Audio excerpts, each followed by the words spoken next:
So the next speaker is Magdalena Rybicka, and the paper is Spine2Net with REST2Net and time squeeze and excitation blocks for speaker recognition. So. Hi, my name is Magdalena Rybicka, and in this presentation I would like to present our work on Spinous structure for speaker recognition task.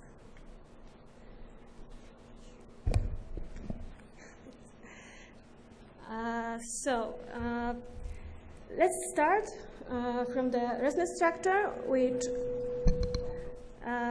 which recently have become another well-established state-of-the-art in the deep neural network-based speaker recognition. It can be characterized as a scale decrease in design, which indicates that the feature map size is reduced as it is processed by the network. And the basic units of the resonance structure can be bottleneck or basic residual block. In the slide, we can see a resonance 50 structure, which is built of bottleneck residual blocks, and each of the block has an assigned level, which is downsampling level, so it's the level how much the feature map is reduced. And another alternative for resonance 50 structure is resonance 34, which has the same block sequence as resonance 50, but is built of the basic residual blocks. In turn, Spinous structure represents a scale permuted design, which means that feature map size either increases or decreases as it is processed by the network. So just to recap quickly, resonance structure has scale decrease design, which reduces the feature map size. Scale permuted design, the feature map size is changed arbitrarily as it is processed by the network. So the specific design of the Spinous structure was derived by the neural architecture search with ResNet 50 incorporated as a baseline. And it was optimized for the object detection task, but also presented very good results for image classification task. It includes both bottleneck and basic residual blocks, and the blocks have at least 2 inputs. And as these connections between the blocks are cross-scale, so it means that it connects the blocks with different downsampling levels. They also have their own structure. So such a cross-scale connection has 3 units. The first one is 1-by-1 convolution layer, which reduces the number of channels. The next one is the resampling operation, which can be an upsampling, represented by nearest neighbor interpolation, or downsampling, which can be represented as with a strided convolution, and if needed, followed by maximum pooling. And the last step is the 1-by-1 convolution layer, which transforms the number of channels to the target number. So the last thing that I want to say about the Spine2Net is that it has also 5 output blocks, each representing a different resolution, different downsampling level. And in order to combine the information from all output blocks, firstly we do an upsampling operation, and we merge them with a simple element-wise average operation. So in general, the network structures in the paper follow the same general architecture. So firstly, the input feature is processed by 3-by-3 convolutional layer. Then we have this core part ResNet of Spine2Net, where its output is forwarded to the statistical pooling layer, followed by a fully connected layer and softmax classification layer. In our work, we also used and adapted 2 popular modules used for the residual networks. The first one is REST2Net block, which is used to increase the receptive field of the residual block. And initially, ResNet was designed for the bottleneck residual block, and as Spine2Net has both basic and bottleneck blocks, we adapted this REST2Net block, and in fact, it follows the similar structure as in the bottleneck block, but incorporates some necessary operations like projection connections. And the second module that we used is a time squeeze and excitation module and squeeze and excitation module. So squeeze and excitation module is used to recalibrate channel dependencies. And as for speaker recognition, these frequency dependencies are also of high importance. We adapted the time squeeze and excitation module, where the difference between the original version is in the pooling, which is applied only the time dimension instead of application of pooling on the whole feature map. So in result, the squeeze and excitation module, or time squeeze and excitation module to be more specific, produces the scales not only per channel, but also per each frequency bin. So our experimental evaluation was based on the VoxCeleb datasets. The training data, we used VoxCeleb 2 corpus with augmentation, with reverberation, and different noise types. The test data was based on the VoxCeleb 1 corpus and associated trial lists, namely extended, hard, and original. As a loss function, we used additive angular softmax function. To measure the embedding similarity, we use cosine distance scoring. And in order to measure the speaker system accuracy, we use equal error rate and minimum detection cost function.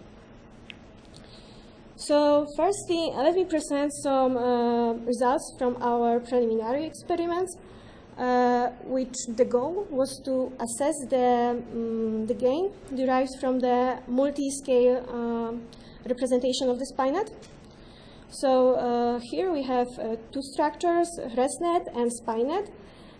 They are the thin version of this structure, so it means that they are smaller, and in this structure the number of channels were just reduced by the factor of 4.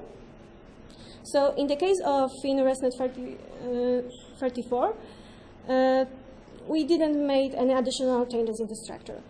But in the case of SPINet, we didn't use the output from all output blocks, but only output from the fifth block in order to check its single scale version. And as we can see with the results, these results are quite similar, even with a little predominance of the ResNet. But when we check the multi-scale representation, so here we also have ResNet and SPINet. So in the SPINet structure, we didn't need to introduce any changes. This is the original SPINet structure. And in the case of ResNet, we used not only the, in order to check its also multi-level representation, we used the last layers of the fifth, fourth, and third downsampling levels. As we can see, for the ResNet, these results are quite similar to this single-scale representation in this particular case. Where for the SPINet, we can see that the structure benefits from this multi-scale representation. So now let's move to the results with structures with their original sizes. And here we have 4 baseline structures, namely the ResNet 34, ResNet 50, and 2 versions of the SPINets. SPINet 49S is an alternative for the SPINet, where here also it is a smaller version with a number of channels reduced by the factor of 0.66. And as we can see, in these baseline structures, the SPINet achieves the lowest results in the case of equal error rate and minimum detection cost function. So next, I forgot about this.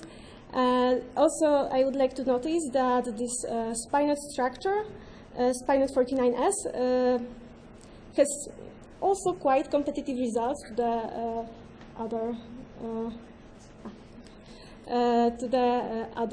ResNets.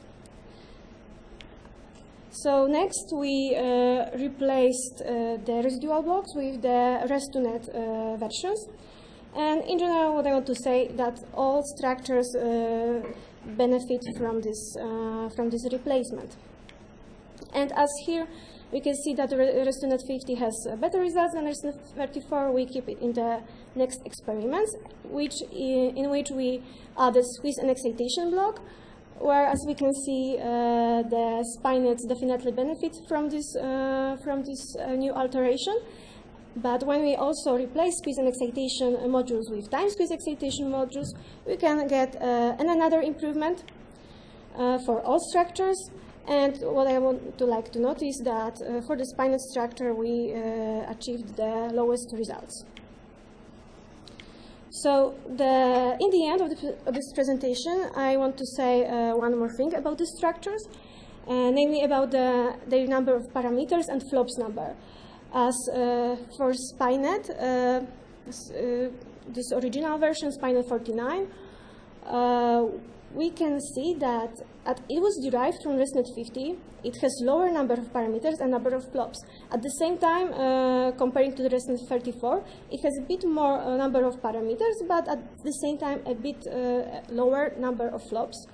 And what's more, the Spinet 49S, which may be in the experiment, it didn't win, let's say, when it comes to the results. But I think that when we take into consideration also its number of parameters and flops, it is a very competitive alternative to the other structures. So to sum up, in our paper we examined the scale permuted design for the speaker recognition task. We achieved at least competitive results for the Spinous structures with similar or smaller model size. And we also get some additional improvements with incorporation of ResNet and time squeeze excitation modules. And thank you for attention.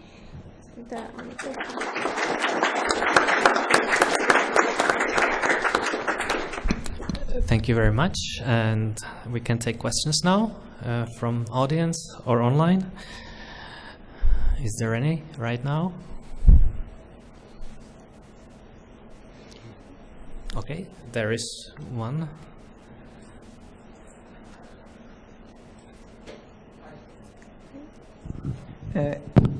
Is it correct that the Spinet architecture was searched for the object detection task, and then you just use it for speaker verification, or did you do a search with the Spinet for speaker verification?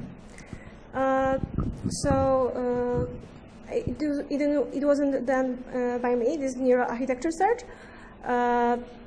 but this design was derived with the neural architecture search for object detection task. And it also was tested, but it wasn't optimized for image classification task.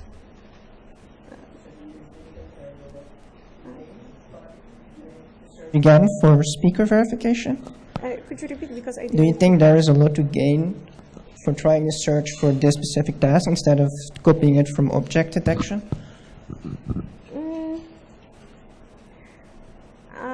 I think that it would be worth to try. Yeah. Thank you. Thank you. Okay, thank you.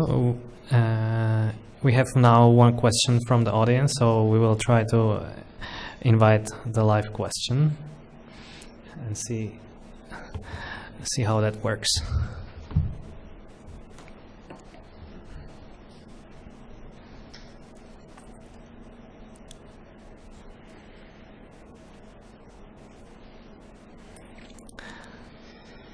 And in the meantime, the live audience can also think of questions and ask them in the text form.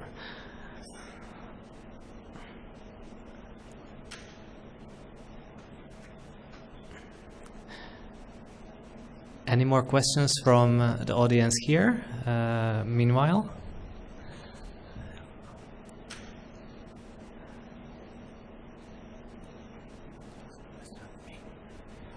Yeah, sorry, one question. In general, squeeze and excitation is a bit tricky to train. Occasionally it works, occasionally it doesn't. Do you have any tips, let's say, to give to make it work? Like any warm-up, like any particular initialization? Just anything, any tip? I think that, in fact, we didn't need to initialize it in some specific way, but indeed, for this speaker recognition, this time, squeeze, and excitation, it was really, how to say, more predictable how it behaves, and for the results. So okay. Maybe I will advise time, squeeze, excitation. Well. Okay, thank you. Any more questions from here? Because I think we are still having a problem to connect the online question here.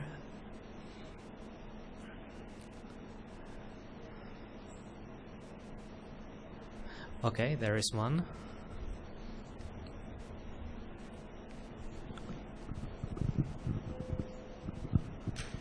Hello, thank you for a nice presentation. I have a question related to Themis' question, and if I remember correctly, there was a slight degradation when going from rest2net 50 to rest2net 50 plus squeeze and excitation. Do you have any insight? Could you repeat? Because I'm not sure if I heard you well. Okay, so if I remember correctly, when you went from rest2net 50 to rest2net 50 with squeeze and excitation blocks, I observed a degradation in your results. Yeah, it was. Do you have any insight why this is the case? I'm not sure. It was quite surprising that it has some degradation. So yeah, I think this is still an open question, but it didn't work properly with this particular structure. Okay, thank you. All right. Is there any luck connecting the remote participant? No? Okay. Yeah, we still have like 3 minutes, so we can ask more questions here. Okay, David. Thank you. It was all very clear, I think. But I have a question. How do you think these results will generalize to new types of challenges? So take, for instance, the most recent, I think it's also VoxCeleb challenge. I think this even related to this interspeech. Do you think that this would probably generalize pretty well, or are error rates going to go up again if the data changes? Because we've been working so long on VoxCeleb 1 as test data now. Did you try any other test sets, for instance? No, I haven't tried. Okay. So it'll be hard to answer the question then, I suppose. Yeah, it's a hard question. Yeah, I hope that it will generalize well also to the other test sets. But Okay. I think it's definitely worth to check if it indeed for the other test sets has the same relations and results. Okay, thanks.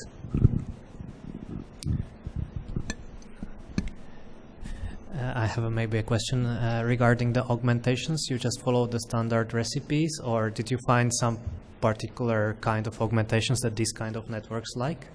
No, I followed the standard recipe, so it was the reverberations from these common sets and noises from Mus and corpus. All right. But you didn't specifically explore this. Okay. Okay, I think it was a nice presentation, and let's thank the speaker again. Thank you.